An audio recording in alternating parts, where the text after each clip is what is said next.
Good evening, everyone. My name is Gary Walker. I'm a peer support specialist in the community of Annapolis in Anne Arundel County, where I assist those who want to be abstinent from drugs, find detox centers, treatment facilities, and those that don't want to actually stop. I am a supporter of AA Power, where we know that there are many different roads to recovery. So I am a peer support that will assist anyone with any avenue or road in getting free from drugs. Hello, everybody. I'm Shirley Gordon, and I'm the founder of Street Angel Project, and I'm also a recovering addict of 27 years this month. Thank you. I provide substance abuse counseling, domestic violence counseling. I'm an Annapolitan now, but I'm also a Washingtonian. And while working in DC, I became a certified addictions counselor and a certified mental health technician. And that's what I do.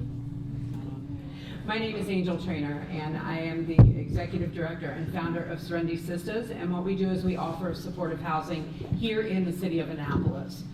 I'm an Annapolitan. I own that. Some people don't, but I do. I'm also a person in long-term recovery, and what that means for me is I've not found it necessary to use drugs or alcohol for the last 12 years.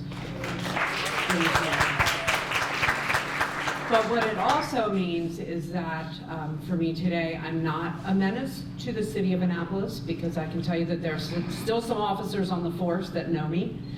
We work in a very different capacity now. So, I do Serenity Sistas. That's my daytime job. It's my heart and soul, but I'm also the coordinator for ASAP, the Annapolis Substance Abuse Prevention Coalition, and I get to work with Pastor Shirley and many others in this room. And we take a look at some of the issues that we have here in Annapolis with our youth and some of the things that they face. I'm also the coordinator for Recovery Anne Arundel, which is a recovery coalition here. We look at things across the county. But specifically in the last year, we've been moving more into the city of Annapolis because we have very different demographics here, and we have very different issues than we have countywide. So we've been taking a look at some of those things. So thank you so much. I hope so. Oh, it's working. So my name is Ellie Gomez. I'm a physician, a board emergency physician. I'm a professor of emergency medicine as well. I've been doing this for about 15 years. I'm also a healthcare consultant for business, and I'm a proud Annapolitan by choice. So I've been here for the better part of a decade. Bought a home just by the World War II Memorial, and I love this city. And because I fell in love with it, I also became very passionate about its historical segregation. Became very curious about it, and have been a social activist for a variety of causes for various years. And my friends Adetola and Will can attest to the fact that every opportunity we get to stir up a little trouble and raise some consciousness, we do so. So I hope we will have a productive exchange about this really complicated story. And my hope is to give you a little background about why it is that we're in this state, and about some of the hypocrisy that perpetuates this state. All right, now I'm excited. All right. Okay, let's get down to business. But before we do, I want to acknowledge City Councilman DeJuan Gay.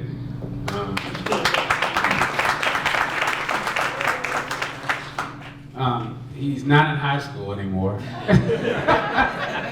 And I say that it's double-edged. I say it because he's a fighter, and he's exactly what we need, which is a young, different perspective. I'm not an ageist, but I will say that having younger people in the room, changes the conversation, and it allows us to really dig deep about how to connect things.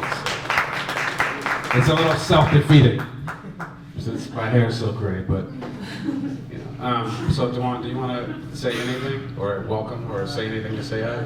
Like, I just, Over here? yeah. Thanks. Just really quickly, sorry. I'm just grateful for the community members and organizations that have really stepped up in times of need to help our communities and, make this partnership with our city government and really get us on the right path. I know that our ward is had the most overdoses and issues with opioids and drug interactions over the course of the last year. And it's extremely important to me that we think of out-of-the-box ways to, create solutions to this, that we don't just treat it as a crime. And I think we've done a good job of taking that approach. So again, I'm just really grateful for the community members that have stepped up and helped get this fight finished. Thank you.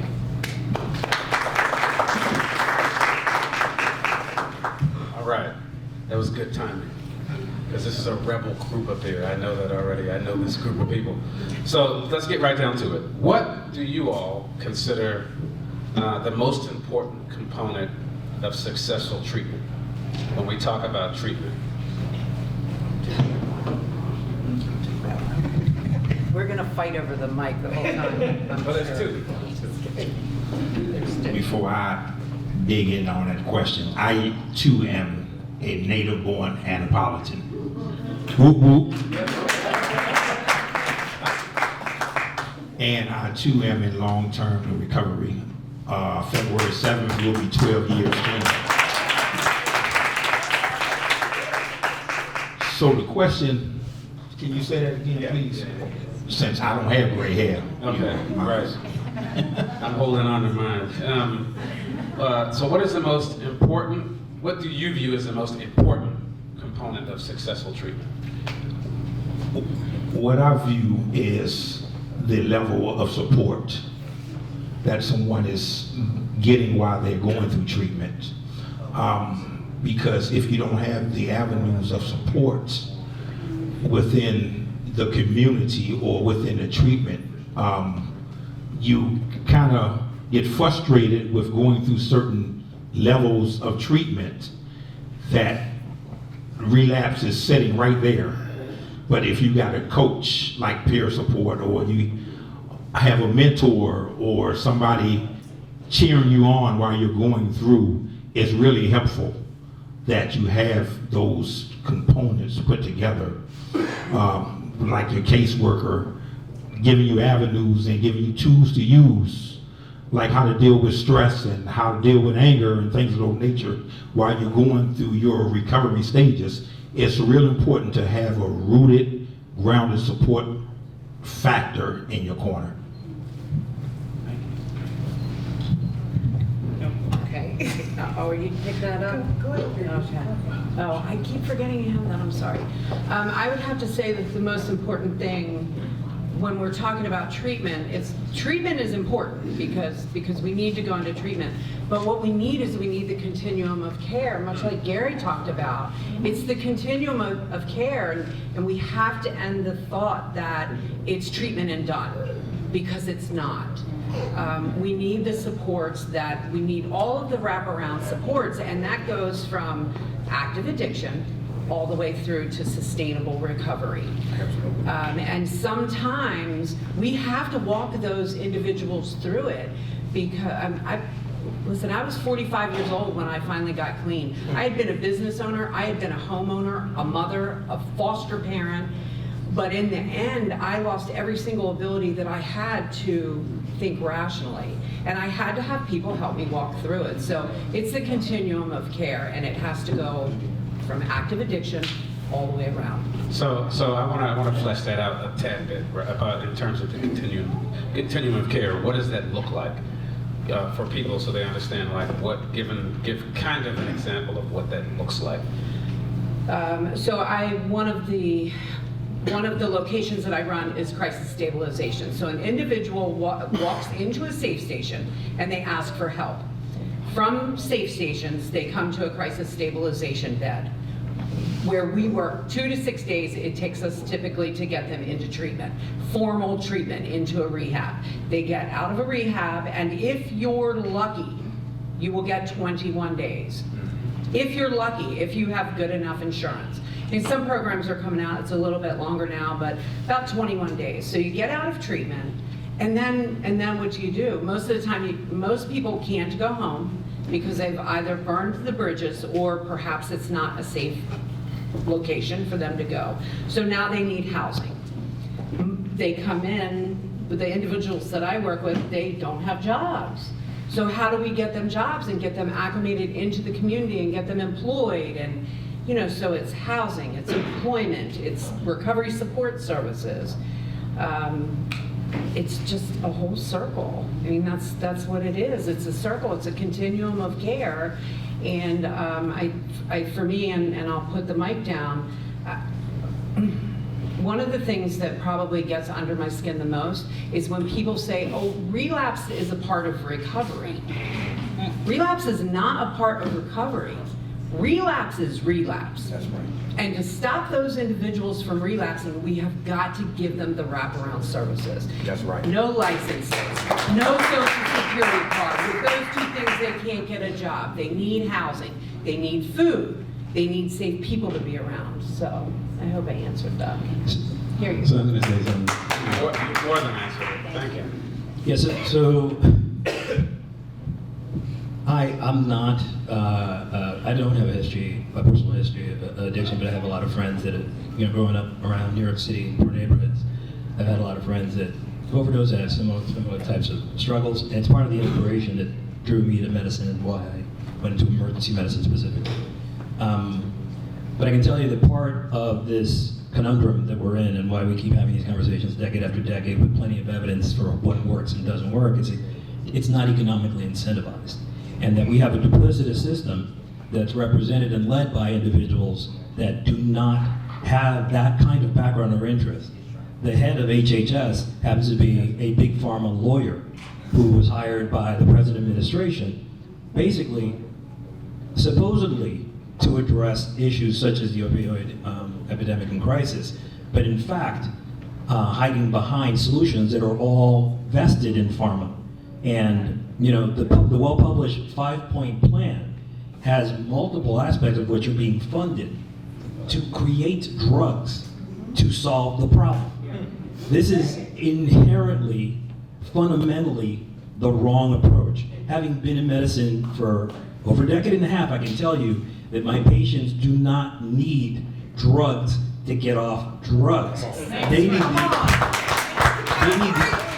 need the infrastructure to give them the opportunity to be enfranchised, to be included, to be a part of the economy, to be not in a position where they're running to these types of solutions. This is complicated, right? I mean, what we've had is a history of these private interests pushing physicians to prescribe more drugs. That has been a part of the problem. You're looking at one of the people that has gotten fired from hospital systems because I refused to comply with pain as a fifth vital sign, because it was unethical, because it was hurting patients. On the other hand, these institutions and even the private interest groups that well-meaningly got used and co-opted into it are well aware that this makes money. And this is a huge problem that we don't talk about, and we don't address. And very few doctors, I'm up here, I'm not getting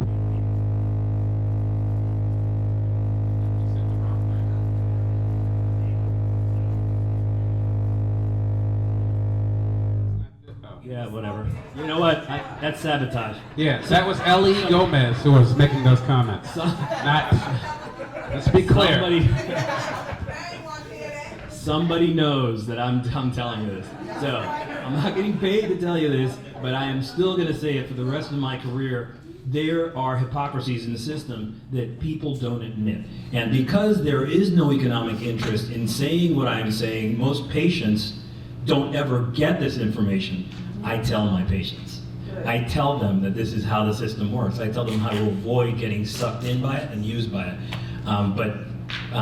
There's so many things that are behind this that I'll leave it there for now. Well, I think you're onto something good, Ellie, because it kind of segues in a weird way into the next question that I have for you all, which is, we talk about barriers, right? We've all talked about barriers. Barriers to treatment, barriers to getting people into safe spaces, barriers. We all talk about barriers to housing, barriers to jobs, barriers to, right?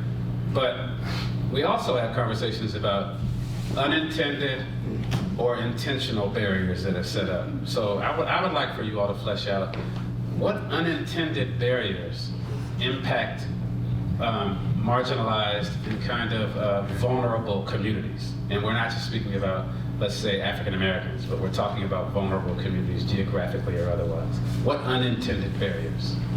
Access to mental health treatments. That's the problem. For me, as a recovering addict, one of the things, and I was a chronic relapser, and I totally agree with Angel that relapse is not a part of recovery. I'm a person that has lived addiction, and I'm living recovery. I was a chronic relapser, and for me, and to also piggyback off of what you're saying, I remember going into treatment. I was a person that couldn't get clean in DC. I had been in every treatment facility that there was in the District of Columbia. And every time I went into a treatment facility for help, they wanted to medicate me. And I kept saying, no, just I'll take a multivitamin. I've been getting high. Why do I want something else to control the way I feel? So and keep going through this process as an addict, it opened my eyes to, they wanted to keep me dependent. I've been dependent on crack for so long, why do I want to be dependent upon a medication?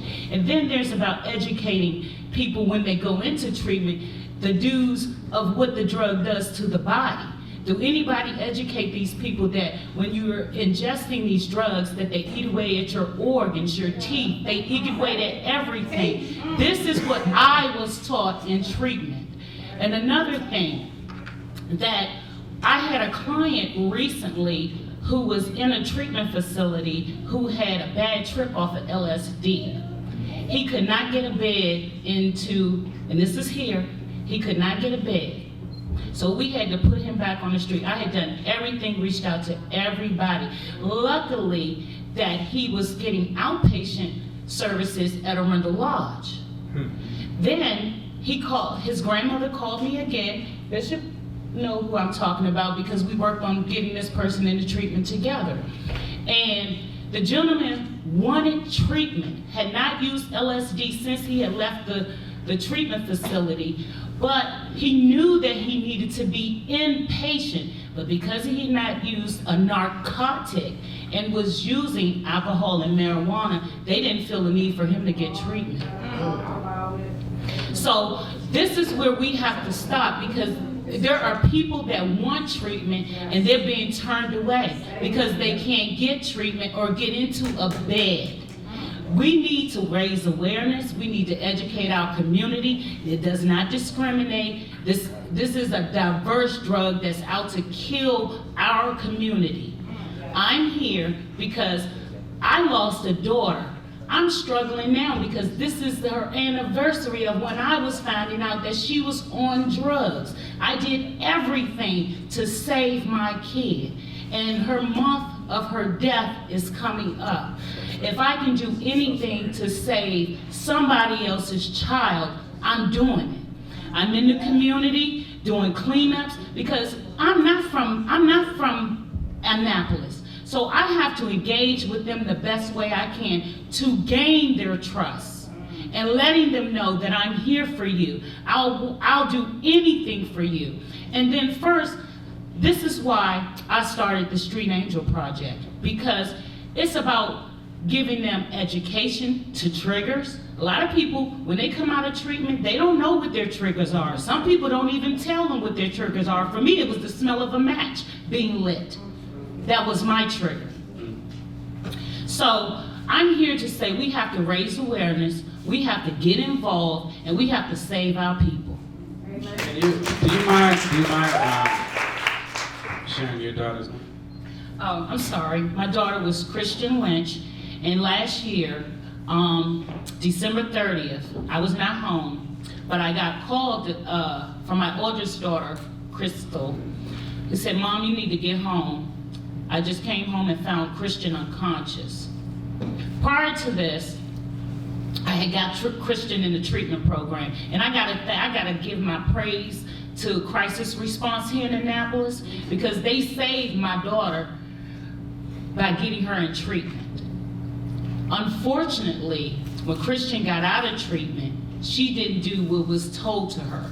And that's another thing we have to enforce, that when we got people that go into Narcotics Anonymous and Alcoholics Anonymous and all these other outpatient programs, we have to instill in them and plant the seed that you have to do what is suggested to you, because that was my problem. I didn't do what was suggested to me, and that kept me on a path.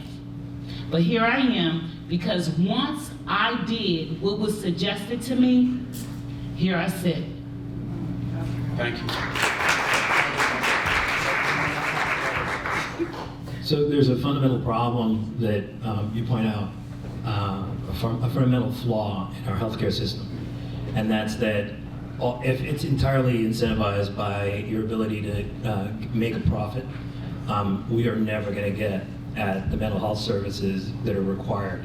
My biggest frustration over the years for patients with addiction issues has always been that you can't get mental health care for them. Not only in the acute state in which they're going through an intoxicated state, but even after, if they don't have the means, if they're not insured, there are no beds, the hospitals don't plan for it, that's not where they make money. This is the problem with a privately insured system where the profit motive is what is driving the nature of the health care that's provided. In other words, it's not care for our health, it's really motivated by their responsibilities to their investors or shareholders, etc. When they say stakeholders, they pay lip service and they may give a little grant here or there to local communities, but we're not actually taking into account all stakeholders in an equal manner. And as a result, we can't get care for people. So I want all of you to take that with you. That's a huge part of what we are dealing with in this election cycle, is understanding that unless we have a global coverage, such that all of us have our medical needs met, we cannot get past this system, because it will always be a matter of there are no beds, they'll have to wait, they wait for placement, patients wait for 2, 3, 4, 5 days in the emergency department because they can't be placed in a mental health facility. There aren't people going into the business. There are less and less physicians training to do this kind of work. This is a terrible way to incentivize the delivery of care, and it has to stop. Wow, thank you. So, you wanted to... I think Gary wants, there we go. Here we go. Yeah, to just kind of address the things about the barriers. I feel that your addict doesn't understand that there's a root to them becoming an addict. And until that root is addressed, like the root of anger, the root of low self-esteem, the root of abuse, or you've been a victim of rape, and if that root is not addressed and you're not given those tools, they're going to continue to use drugs to mask it. So if we're dealing with the drug addiction or the mental health piece, we need to actually focus in on the root, on why they had the mental health piece, and why they're using drugs to cover up things from the past, things from their childhood. Because a lot of folk don't know how to get past certain issues in life. And if you're still carrying it at the age 40, and you're doing drugs to mask it just for the day, I'm gonna forget about me being molested just for the day. But until the psychologists and the counselors dig down into the dirt and find out what the root cause of it is, then it's gonna always be that barrier that's gonna always stigmatize them as being addicts. So, really quickly, so if I ask everybody in this room right now where the mall is, or if I ask them, where to get good seafood, or right? Where to get, what's the best bar, you know what I mean? Like people can very quickly come up with a list, right? Like everybody can. And there's no barriers to people seeking out and investing in ways to inform us about the best places to eat, right? The best places to shop. And it's very interesting because what you'll find is when human life, human like dignity and the ability for human beings to healthily live in our society, it's so hard to identify things that are truly healthy and good for people, particularly in this city. Because if I were to ask the same crowd, even though this is a learned crowd, if I ask this crowd right now, can you tell me if right now we had to find someone treatment, if right now there was someone in this room who was like, I'm ready, like I've heard enough, would we be able to do it in 15 or 10 minutes? Yes. Yes. Yes. And it's because of who's in this room. Yes. But I'm going to say this again. When you go look on the city's website, you go look on anybody else's website, or you go to find things to do in Annapolis, it's very interesting because, you know, this town has a lot of under the surface issues going on. Everything from drinking, excessive drinking, to obviously drugs. So I want to draw that out as one of those barriers, right? Because one of those barriers is, it isn't just the access, it's in us teaching and reaching people, but it's, are we really truly providing people information that they need to help them navigate that? You know? So anyway, I just wanted to throw that in. Can I add Even though I'm something? supposed to be moderating, sorry. That's fine. That's why we love you. That's why we love you. I just want to add to that, Will. Some of the things that I've heard since I've been sitting in the room today are solutions, quality of life, recovery rich, recovery support, and meet them where they are, right? Right. And you know, for a long time, I did a lot of things at the county level. I'm not an employee of the city, and I'm not an employee of the county, never have been. Maybe will, maybe won't, but I worked at things at the county level. And being an Annapolitan, about 2 years ago, it came to me like, if I can't help right here in the city that I cause so much trouble in, then what am I doing?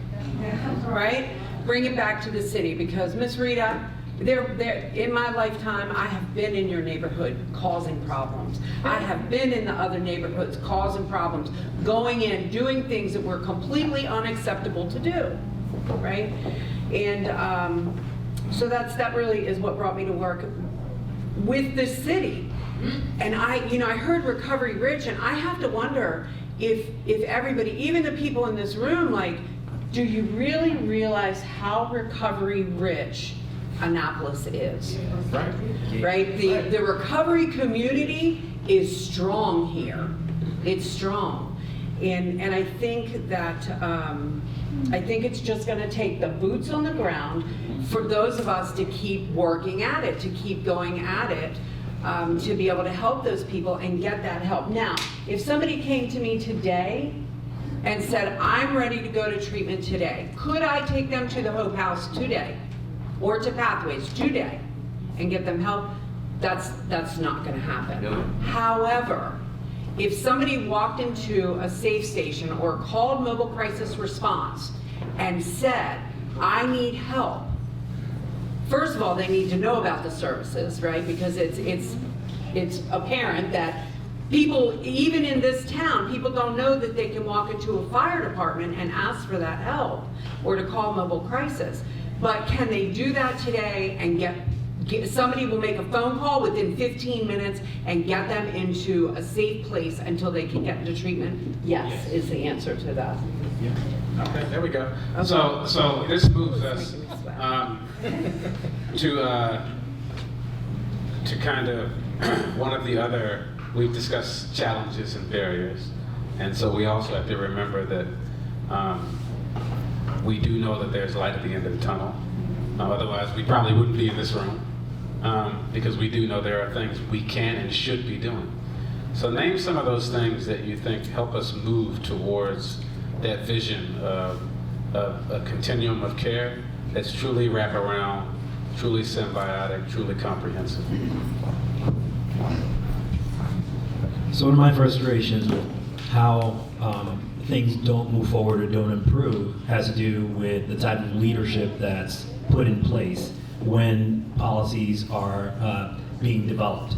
For instance, the way that we make addiction services available in emergency departments is on the basis of the patient's election to be a part of it.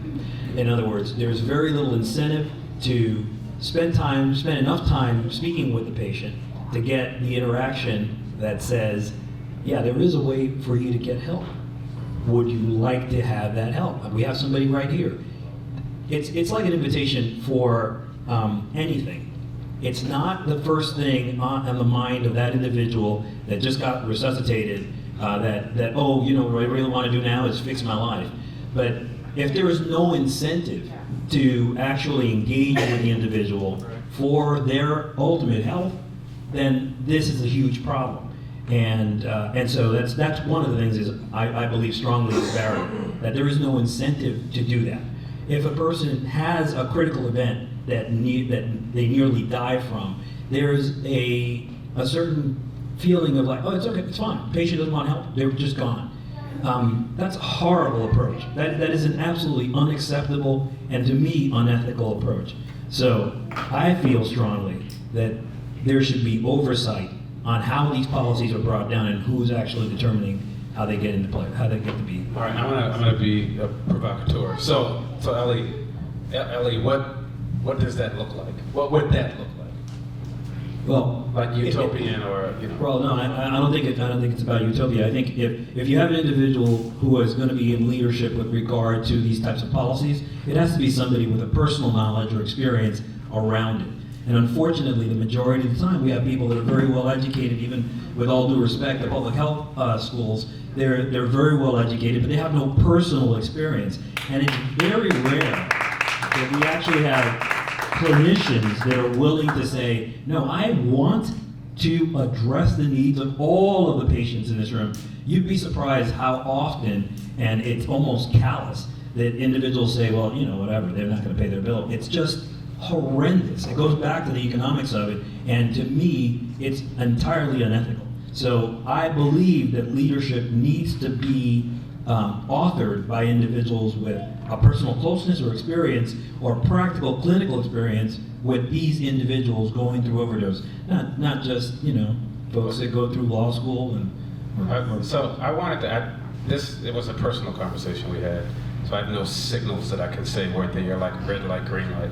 But it dovetails in a conversation that Ellie and I had a couple weeks ago about your experience with the difference between these, of how they're taught, or how if they're encouraged to learn to do things experientially, and how they apply that to the work that they do. I don't know if I'm butchering this, but the difference between whether they're equipped to actually deal with real humans about real human issues, or they're dealing with kind of concepts and theories, and right? So I'll say this about this is slightly, it's a subtle conversation. It's a difficult conversation, but you have to train people, teach people to be able to engage with all human beings. And unfortunately, our systems teach physicians to be removed from them. That's because hospital systems operate that way. That's because CMS operates that way. You get reimbursed for a service. You don't get reimbursed for an outcome. So there are individuals that are not really, they're not part of your responsibility, so to speak. Right. You know, they go there, they're hurt, you fix it, they're gone. In other words, they're overdosed, you resuscitate them, you finished.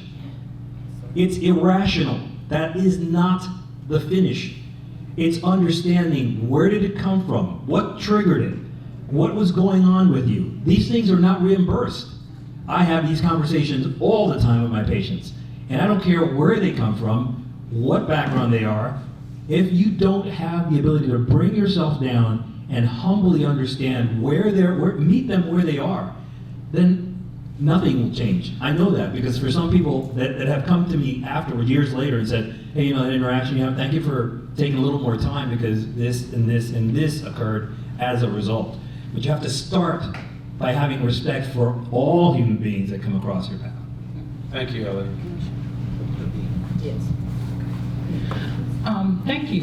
Another thing that I would like to mention is that a lot of times when we addicts go into ER or we're tripping or something like that, the doctor misdiagnosed us with having some sort of disorder, and we're actually just coming down off of some drugs.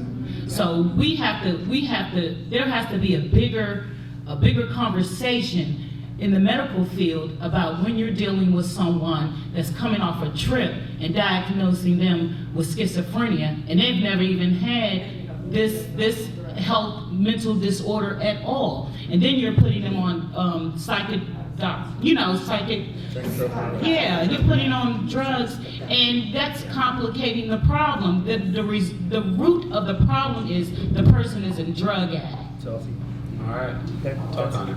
So I want to be sure, I'm not going to cut you off, that's exactly but I do want you all to be mindful, because I want to get some, I can tell that people are wanting to engage with you all, and I want to be sure they have a chance to ask you questions, so, but please. On behalf of the Anne Arundel County Peer Support, I do understand what the doctor was saying down on that end, because we do have a hospital peer with lived experiences. We are people with lived experiences that do touch the folk that come from the overdoses, and we get in and we dig down in the dirt with them to make sure that they're provided with the support that they need. I know for myself, I am a community peer, so I see a lot of people in the community of Annapolis and in Anne Arundel County, and we are people that have lived experiences with drugs and alcohol that works as peer support. So we're not clinicians, we're not counselors, we are peer support. And I hold their hand sometimes and give them the support and the tools that they need while they're going through. So I do understand what though you were saying, how doctors don't dig in, but as peer support, we dig in to give them the resources and guide them to where they need to go as far as their recovery. I'm going to limit you all to like 1 more minute of... Two quick things. So one is, what I want to make really clear is that policy is what's driving the behavior of the caretakers. Policy, not the actual desire even.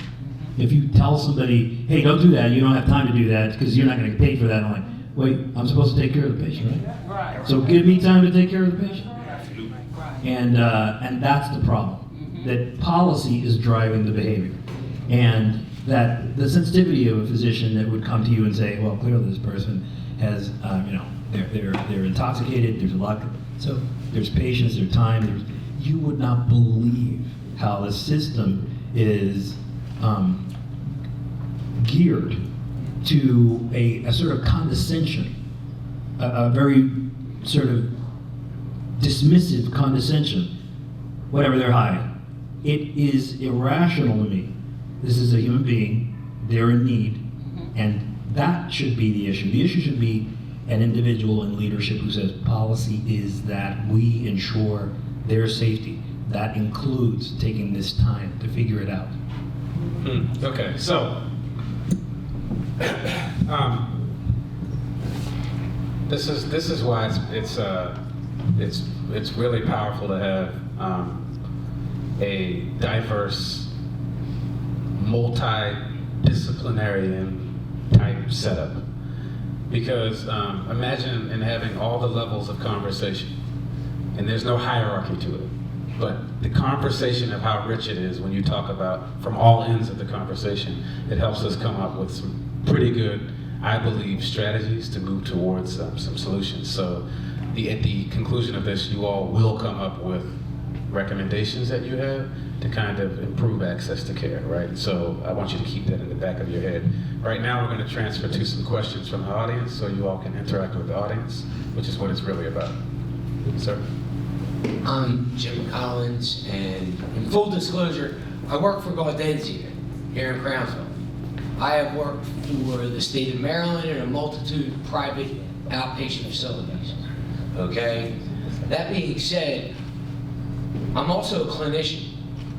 I am a board-approved clinical supervisor, and if I'm hearing you right, where we've arrived in healthcare is McDonald's, fast food healthcare. Okay? We pull up to the window, place our order, and the clock is running. Get the order in the car. Whether it's right or wrong, get it in the car. And I see it's the unintended consequence of the changes in healthcare management today through MCOs, the Affordable Care Act, privatized insurance, etc. And the view of the world in how we treat patients. They stop being people and they start being a balance sheet. And what happens is, in an outpatient setting, because services are bundled now, we are restricted in the level of care we can provide. We are defined in the benefit we can give each patient, because they tell us we're only going to get paid this amount of money. So in order to keep our doors open, we have to remain cost effective and responsible to the balance sheet. Now I'm handcuffed. If more providers came to an understanding that, guess what? Time is a defined benefit too. Theirs is running. That patient who sits with me, if I don't give them the level of care they need, their clock is ticking down to 0. So it doesn't matter how much time I have to invest, because their life has value. So if it means staying an hour or two late to ensure that I make a couple extra phone calls, that they get into a program, great. Much like Angel, I run a stabilization center. My average length of stay is 2.3 days, okay? But I have facilities across the street from me that are telling me I gotta wait 2 weeks for a bed. But I can get them in a facility out of the state of Maryland, paid for by Maryland Medicaid, and they will come pick up that patient from my office same day. I had a patient admit yesterday at 8:30 in the morning, and I had him out the door by 6 on his way to Pennsylvania to inpatient care. What is wrong with the system in Maryland? That's right. What is your name again? My name is Jim Collins. All right, so I almost want to say, does anybody want to stay late so he can sit on his own panel? He's in here speaking the gospel. For real. And I mean that with all sincerity. So again, I want us to look around the entire room, because the panels are but a representation of all the awesomeness and power of everyone who's in this room and cares about this. So, but remember that we need to continue this conversation, because It'll go every day. yeah, and so we need to, so thank you for that. Do you all have any comments to what he said at all? Okay. Well, I think he said it all. Yes. No, the only thing I'd say, the only key thing I would say to Tim with regard to all of the aspects of how the system has been led to what it is today is that, to me, the fundamental aspect is not addressing outcomes rather than paying for a service as if it were just, as you say, McDonald's, fast food, whatever. It's not an item, it's an outcome that we're trying to achieve. There's a question there. Hi, I'm Noelle Baker, so I actually am from Hopkins, doing some research down here, really trying to do a needs assessment for Anne Arundel. But I actually wanted to bring something back to something that was mentioned in a previous panel about there being a kind of false dichotomy between treatment and harm reduction. And I really wanted to kind of see your guys' perspective on where harm reduction fits into it all, if at all, in your perspective of treatment. Well, I think it comes back to meeting them where they are. There are people in this room that, again, I was an addict for 33 years, so there are people in this room who watched me go through the continuum because I was constantly being put into an IOP, constantly being in front of a judge, in front, all of those things. So harm reduction, and mind you, I came up in a different era, so when I was using heroin, there was no fentanyl, right? So I was allowed to, in some respects, I was allowed to hit a bottom. But what I'm seeing now in the last 12 years is that our young people are not being allowed to hit a bottom because fentanyl is killing them. So how do we keep them safe until the time comes that they're ready? And here's another problem. One of the biggest grants on this issue is in NIH's Focus grant, which is a huge, hundreds of millions of dollars getting poured into new pharma solutions. And this is problematic because you're not dealing with the aspects of the human that we've heard reflected up here. That unfortunately is not where we put any of our investment, and that's ludicrous. It's crazy. I think all of us know that it's doublespeak. It's not authentic. We have another. Sorry. In regards to harm reduction, I agree. I totally agree in the needle exchange program. I agree in the fentanyl strips. I kind of differ when it comes to methadone being harm reduction because I come from a different era, and I believe that sometimes in use of meth is to actually taper someone off of heroin. And when has it become that you use meth for decades? And when the doctors are actually supposed to be tapering them down off of meth to lead to sobriety. And that's just my opinion, but I believe the overall long use of methadone is not a good thing. My intake on harm reduction, I think that is a real important piece to a person's recovery, because hopefully through harm reduction, if they test enough marijuana and test enough cocaine, that they will see that their life was being jeopardized, and their harm reduction is like a switch on the wall. If you keep flicking the switch long enough, the light will come on. So if they see that they'll keep getting these drugs that's laced with fentanyl, maybe the light will come on. And it's like, okay, I need to stop because this is the 5th time that I done got a package with fentanyl, or the 10th time. So now the light is on. So I'm a big supporter of the harm reduction. We have another question right here. Yes, in regards to the policy, we understand that policy is generated by politicians. The politics affect every aspect of our life, from the sidewalk to the clothes on our back. It is imperative that those demographics that are being affected by these negative policies bring a platform, a cohesive, collective platform to politicians to make a difference in policy. It is incumbent upon the politicians, and Mr. Gay, I know you just got here, and this is not directed towards you personally, that they have to take a real personal look at their districts, their areas, or whatever. Most of our health policies, correct me if I'm wrong, are really facilitated by Anne Arundel County. And we need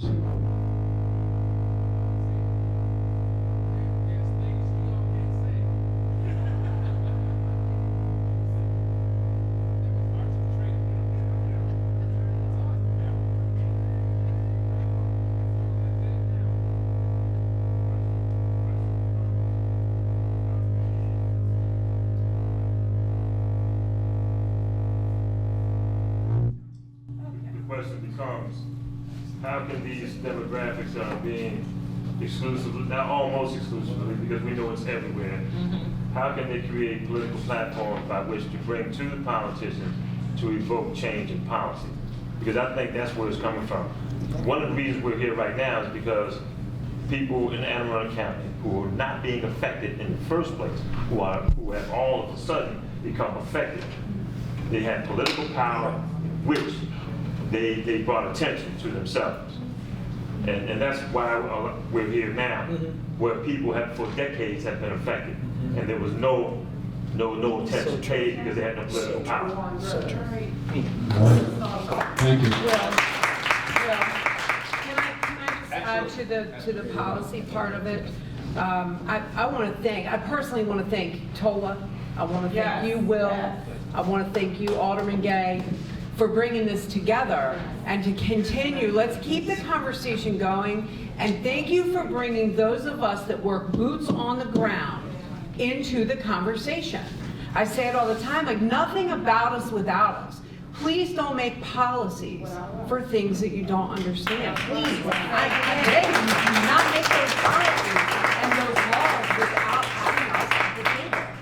And I want to add that it's okay to be a convener. It's okay to convene conversations. It's okay to moderate conversations. It's okay to bring people in the room. But I 100% agree with you. Not everyone is a content expert, and not everyone needs to be the voice in a vacuum who's influencing things. So that's another shameless plug I'll give, even though not everyone does it. But with Gavin, with our mayor, I mean, he has created an opportunity for us. However anyone views it, he's created an opportunity by investing in these kinds of conversations. And to the policy question is, it's so easy for people to shut things down by saying, oh, we don't need that, or that's controversial. So I will say that for us, for all of us, in where we are right now in time, it is a magical time for us to be able to push conversations forward, to move it. Because sometimes we talk about the past, or we talk about the future, or we talk about how things are bad. Right now we have policymakers. I'll point to this young man right here. I will definitely point to our mayor, who opens up the door for conversations to be had and invests in those things. And that's the difference. It's one thing to show up at something, put something on a billboard. It's another thing to say, hey, you know what? Let's do it. Y'all do it. Here's some money for it. Here's some resources. So that's the policy thing, Archie, also. Let me make myself perfect. Okay, I wish you had a mic. I think I've been misconstrued here. Okay, because the policies that I'm talking about is what this doctor was talking about, and how the policies that come down that govern hospitals and clinics and how they do business. That's what I'm talking about. Okay. Oh, of course, Mayor Gavin Buckley and the City Council, they're doing a wonderful job by generating an opportunity to talk about this. Right. They do a wonderful job. But I'm specifically talking about what policies govern the hospitals, the doctors, and how people are actually handled, and then just pipe through as if they're on an assembly line, and then they die at the end. That's what I'm talking about. Pastor Melinda. Can I just ask a question? I have a big preacher's voice. What I see taking place, and please help me, and this is directed to you, Doctor. What I've seen taking place is that, and we have to apologize ourselves, because we as African Americans have not gone to the tables all the time, been at the places we needed to be, to talk about things, maybe because we felt inadequate, or we didn't think we knew, or we didn't think we were heard. But now that we have this opportunity, I need you to share with us, what is it we need to do? And this is wonderful. I just finished speaking with the mayor, had me at his office the other week, and I appreciate this. I appreciate Tola, I appreciate Will, the stuff that I've seen that's taken place. And I've lived here. I'm not originally from here. I was told I belong here, but I've been here for 38 years now, and I'm staying. I'm not going nowhere. My point is, what do we do as a people to say, where are the policies, how do we get informed that we can make a change? That's what we're supposed to do. You're supposed to do thanks for reminding me. You all are supposed to do recommendations in a couple of minutes. I need you to come up with a series of recommendations. I think we have a couple seconds. And then you'll say it. You have to have a seat at the table. You have to put yourself out there. And you have to keep being vocal, because a lot of my peers have a different experience or from a different background. I sit on the board of the American Academy of Emergency Medicine. I am not here on their behalf now. I have to do that disclaimer, because if this thing gets out, they're immediately going to say, wait, you're not speaking for all of us. But when I speak about reforming the education of physicians to make it anti-racist to a room full of, basically there's 15 of us, there's one black man. And so when I say these things, some of them often, they look at me like, Are you serious? Like, you mean like a general recommendation? No, I mean specifics. I laid out a specific training program. I want the skill set to be part of the certification process. I don't think you should be a physician in emergency medicine unless you can do this, and I hope it spreads to other specialties. So that's the kind of action that needs to be done. It takes, I mean, it's not for everybody, because honestly, there's corporations that I'm sure looking at me like, oh, that dude is radioactive, just stay away. Guys are permanent. But anyway, there's a lot of organizations that would look at what I'm proposing and say, well, we can't afford that, and what's the use of that, and we're already okay, and no, we're not. So that's one thing we can do specifically is get into leadership roles, be outspoken with some integrity, and not be co-opted into it. We've seen mayors get co-opted to status quo. We don't need that. We need someone that actually is going to hold, stick to their guns and actually advocate for people. And how do we do that?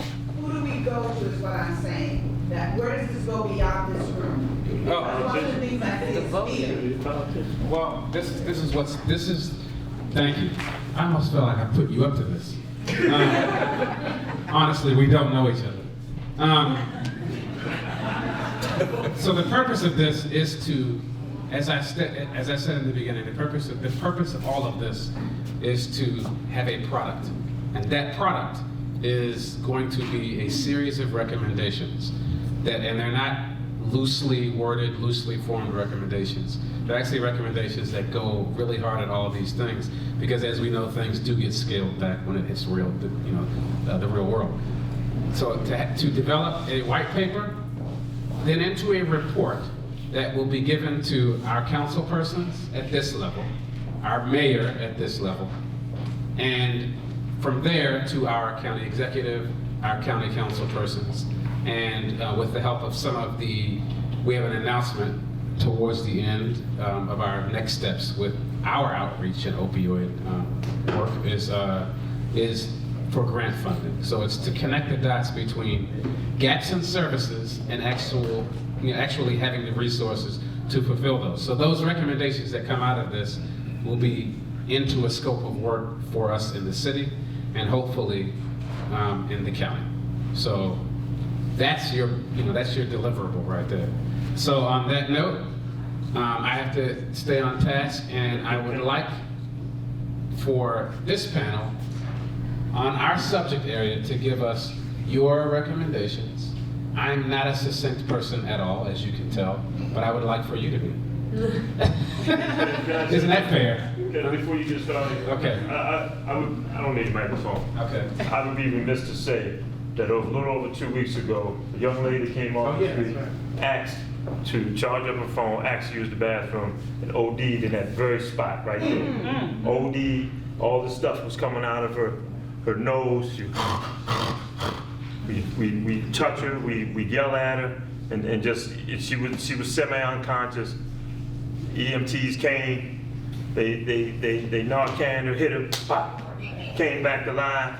She was in her late 20s, young woman, and right there in that spot, next to her body was a rolled up dollar bill. Anybody who doesn't know what that means, they use that to ingest, to snort it. Then they found drugs in her pocketbook. She was about 5 to 6 minutes from death. If my staff had not saw her, this room was empty. There was no setup, there was no prior events that they were setting up for. Just happened to be walking around the building, right there in that very spot. So if you have never seen anything like that, that's what the doctor was alluding to by experience, by understanding, by seeing. If you don't see things like that, if you don't have any intimate knowledge or understanding of it in your community or your family, you're going to have a certain mindset. But once you see it, it'll change your mind. Right. So we have one more comment before we move to recommendation. No, yeah, I just was in line with this same conversation. I think my ask is, what can we do? Because I think the reason that there hasn't been successful legislation because we don't have any legislation, because we don't know what to do, especially from a city level. We talk about some of the issues that you guys are laying out, reform and healthcare and all of those things. We can't do that on a city level. So what can we do from this perspective besides the community engagement, the community outreach. What specific legislation can affect change? I think I asked previously, like, about some out-of-the-box ideas, like open-air clinics and things like that, some things that they do in larger cities. Would ideas like that be effective in smaller communities? Because we are smaller, we are better able to pinpoint the issues. So in line with what the pastor was saying, as well what Archie was saying. All right, so perfect. That's a perfect segue because he's asking for recommendations. I'm gonna steal your thunder so I can use it. So, recommendations and out-of-the-box recommendations. I talk about it all the time. A recovery community center right here in the city of Annapolis. You cannot expect a person who is recovering from substance use disorders, you cannot expect to take them from treatment and just stick them in the community. We have got to give them something to do. We have got to give them hope to put them, so that we can get them back into the community and get them back to their families. So I'm going to keep on pushing for that recovery community center. Okay. And then satellites after that, but look, one day at a time. So, Recovery Community Center. Yes. Funded by whomever. Kaiser, Pfizer. Absolutely not. I can tell you GlaxoSmithKline. I can tell you that Serenity Sistas, in part, I will always be grateful to the Department of Health, because the Department of Health gives us grants to do some of our programs. So we have another grant recently that has come down from the state. So it's funded with public funds, and then I also believe it's self-supporting. So There we go. All right. Yeah, I recommend that we make treatment facilities more affordable. I had a client one time that wanted to get in a treatment facility. They were in their mid-20s, and they were still on their parents' insurance. And when it came time to get the insurance, it was Blue Cross and Blue Shield. The treatment facility wanted $5,000. Wow. So I suggest that we find a way to make treatment facilities more affordable for everybody who needs help.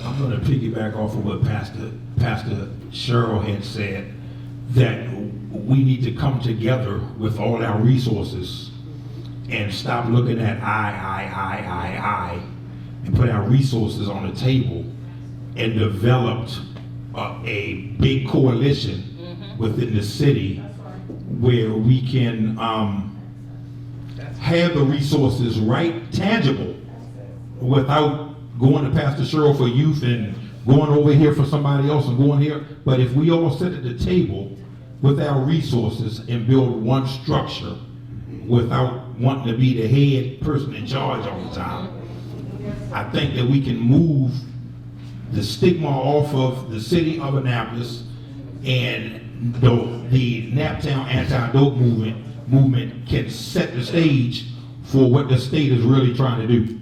All right, that's it. I think your mic was off. You didn't say that loud enough.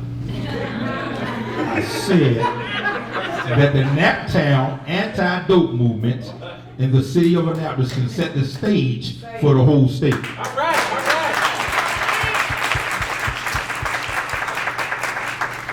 I'm just quickly going to piggyback off of what Gary said about bringing all of our services together, bringing all of the resources together. Back at the ASAP table back there where Sarah is, you will find this very handy pocket resource guide.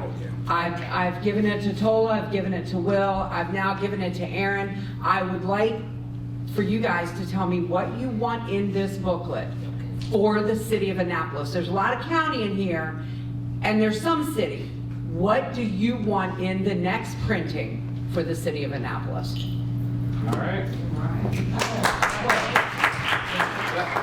Ellie, you got something? So you asked, DeJuan, you asked for out-of-the-box legislation that we could maybe put forth in the city of Annapolis. So we have hotspot areas in our city, which are deemed to be the areas that have the most overdoses. We have to license those areas to have housing in Annapolis. So out of the box would be those areas that are deemed hotspots would have to mandatorily have addiction services on their property. That's all right.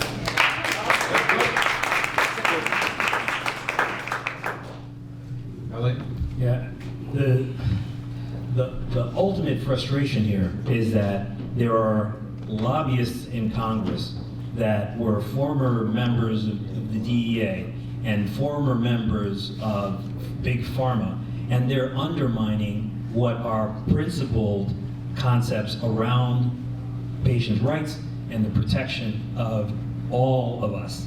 And unfortunately, that's an incredibly rich and complex problem. There has to be an office for Annapolis that is dedicated to oversight about how these policies come down.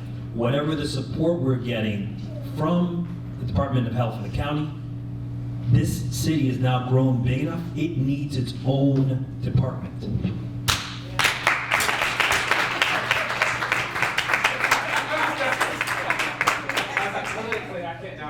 Oh, there's only a couple million. Just Yeah. I don't really need a microphone. I'm trying to think of the best way to phrase this question. I feel like there's a lot of people stuck in addiction that get into the cycle of it, and their root issues are never fully addressed. And like some people have already said, I feel like the systems put in place to help them don't fully educate them, and are more concerned with money. And it's really inspiring to see what's going on here. And I think that if the community can find a way to make a difference here as a whole, and then maybe that can have a ripple effect onto other communities. But like people have been saying, I think it largely has to do with the policies put in place and the education that people are provided with. Because I found that, it's hard, but it is kind of an individual, an addict, what they're facing is like an individual thing, and